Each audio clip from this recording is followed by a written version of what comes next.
Good evening. My name is Jeff Masagatani. I'm a ministerial intern with Center for Spiritual Living, Greater Las Vegas, and it's my pleasure to be with you here at Seaside this evening. With all of you, all of my people, all of my wonderful fellow journeyers as we were going on this journey. And I know it's been a long night, and I know it's been a long evening, so my first question to you is, are you breathing? Right? The ritual of Centers for Spiritual Living, the breath. Right? So what I'd like for you to do is actually go ahead and breathe with me, but I'd like for you to breathe with me in a very specific way. The specific way I'd like to do with you is I would like for you to pant through your nose. Okay? I know it sounds kind of funny, but it's panting through your nose. So all together.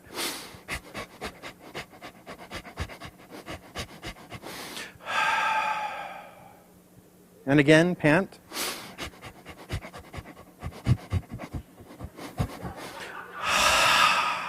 And one more time, panting through your nose.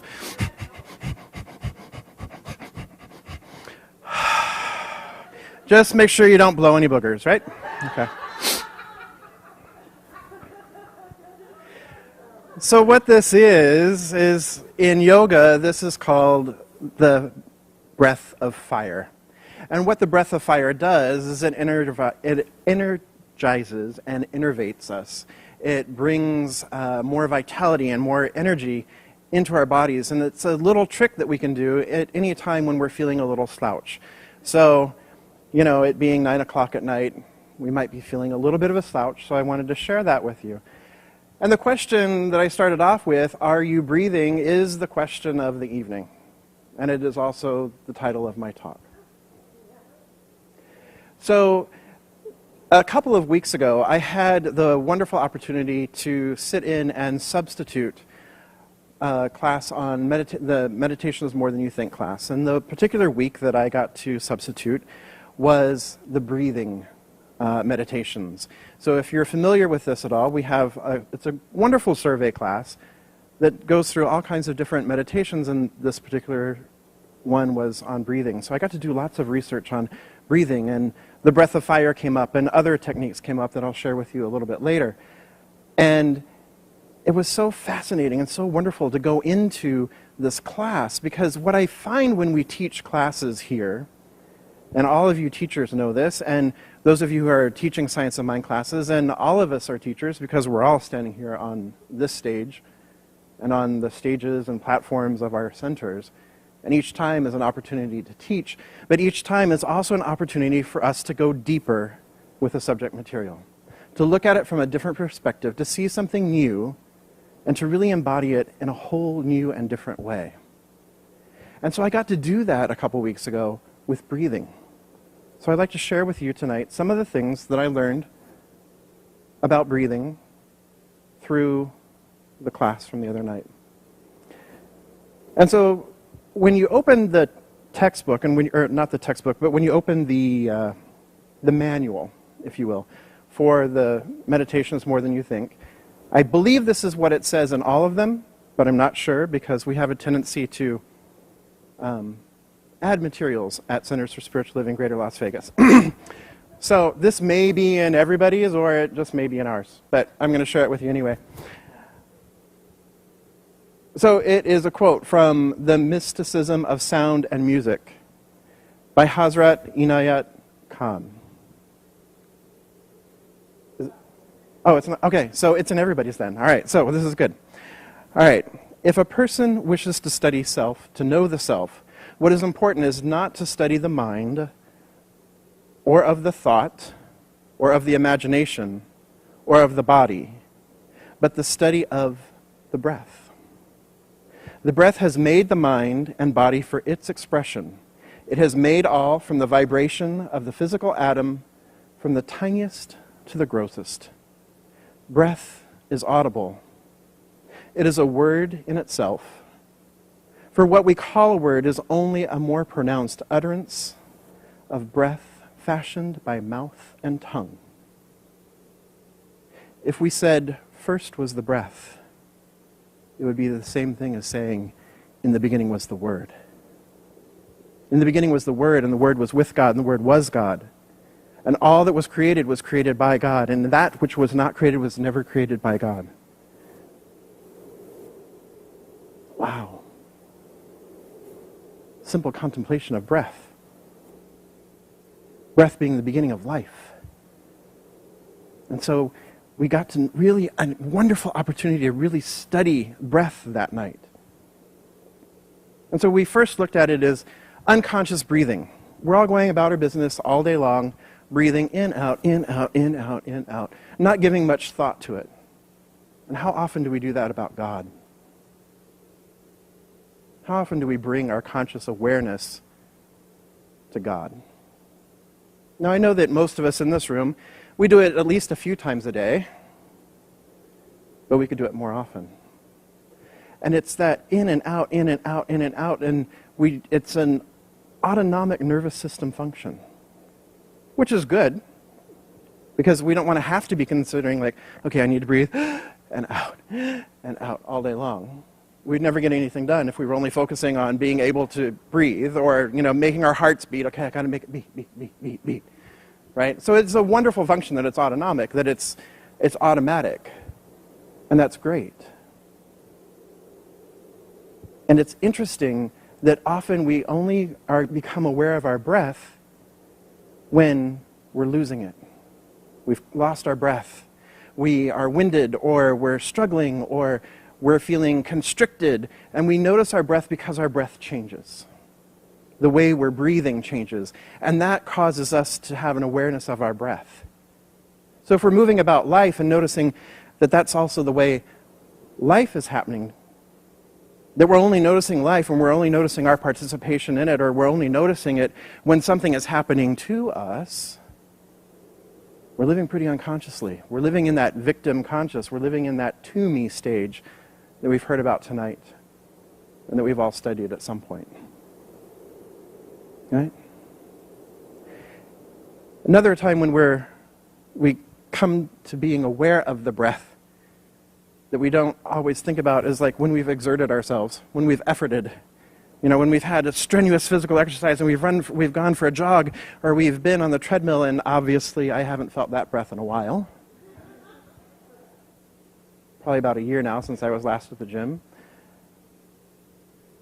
But when there's exertion or effort that goes into it, we also begin to notice the breath. And we notice when we're struggling or when things become difficult and it's, and there's the sigh of disappointment or discontent. So those are all ways that we are living our lives unconsciously. Not only our breathing is unconscious, but our life is unconscious. And it can happen at any point during the day. We move on at any point, any time during the day, any time during our lives. And then when we shift into becoming more aware of our consciousness, becoming more aware of our breath, rather, consciously aware of our breath, we learn, oh, wait, I can control my breath. I can control the way I breathe.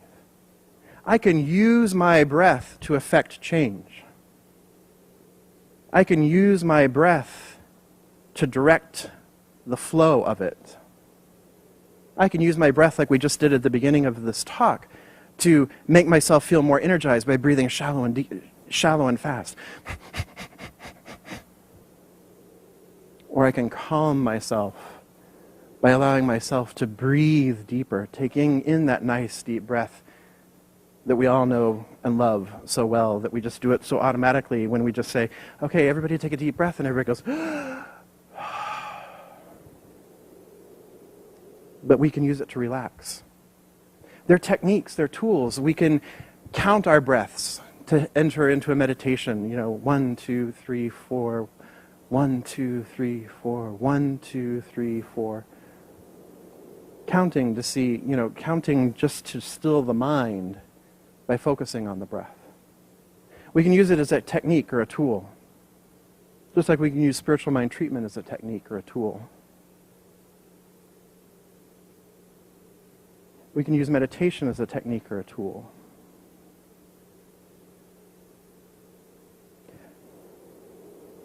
But it's a technique, and it's a tool.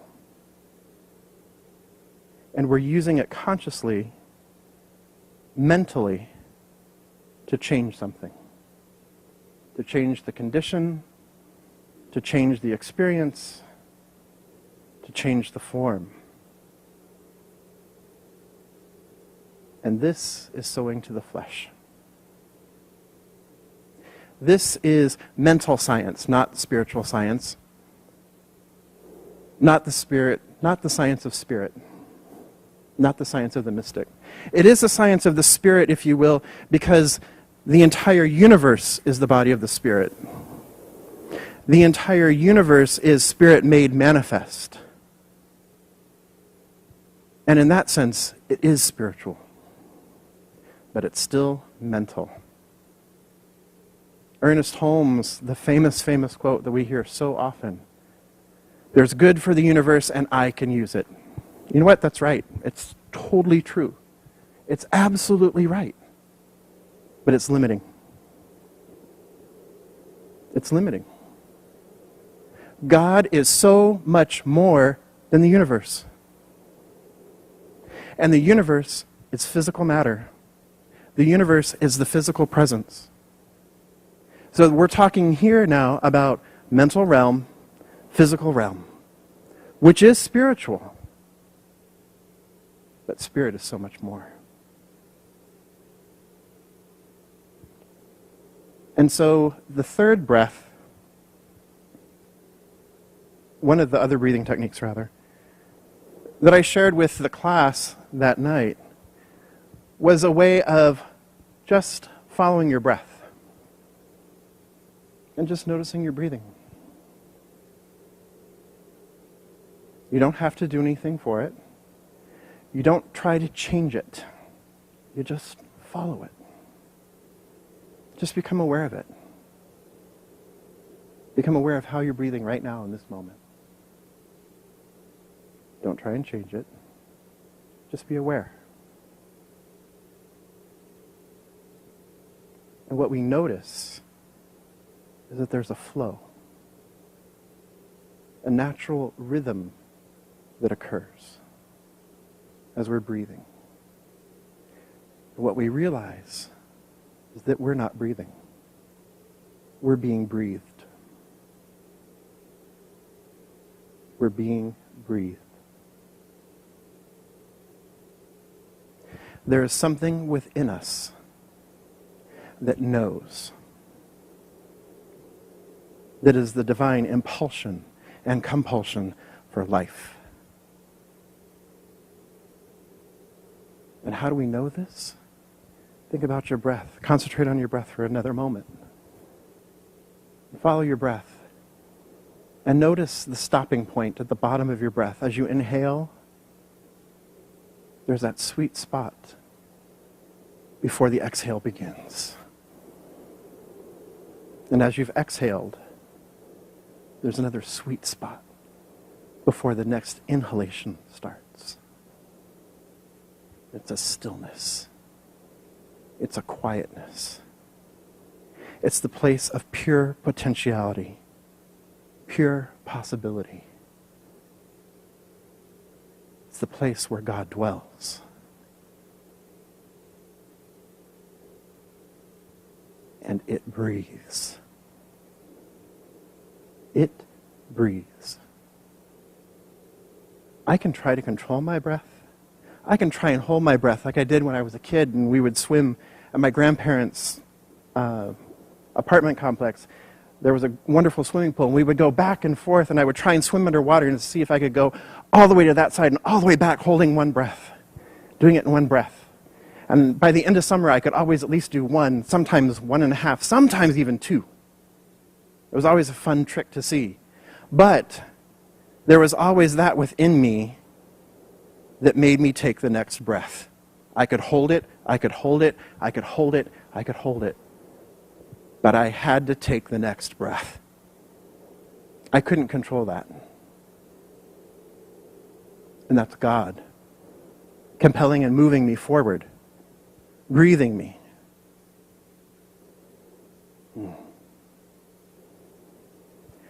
So when I get into that sweet spot, when I realize that I'm not breathing, but it is God breathing me, I realize that I'm the place where God shows up. I realize that I'm the place where God shows up, lives, moves, breathes, and has its being in, through, and as me.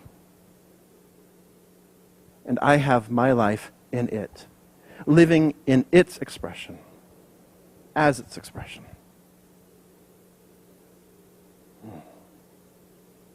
And so I just concentrate on my breath.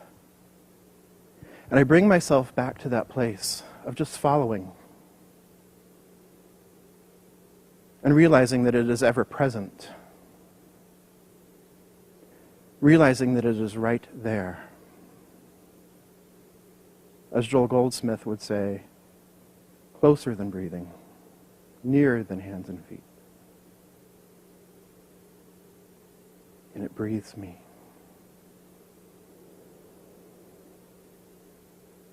And in that, I'm sustained and maintained. And that is sufficient. And when I realize this, I'm in alignment. I've entered into that conscious union. And I live in grace. And that is the true nature. So it's not about better humanhood. It's about being in the state of grace. Living there. So there's a power for good in the universe, and I can use it. That's absolutely true. But what's more true is there's a power for good in the universe, and it uses me. It uses me. God is. I don't need to tell it what to do. God is.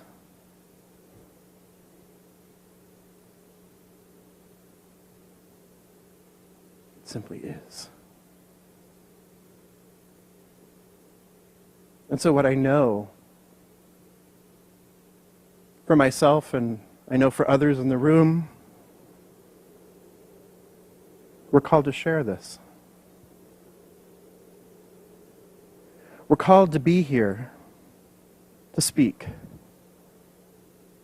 to hold the beacon, as Colleen mentioned earlier, to be the light, to be the presence, to show what's possible. And what's possible is much bigger, much greater than my Toyota Prius, or my house, or my relationship with my beloved. So tonight I ask, are you breathing? Or are you breathed? There's no right or wrong, but what there is more. Namaste.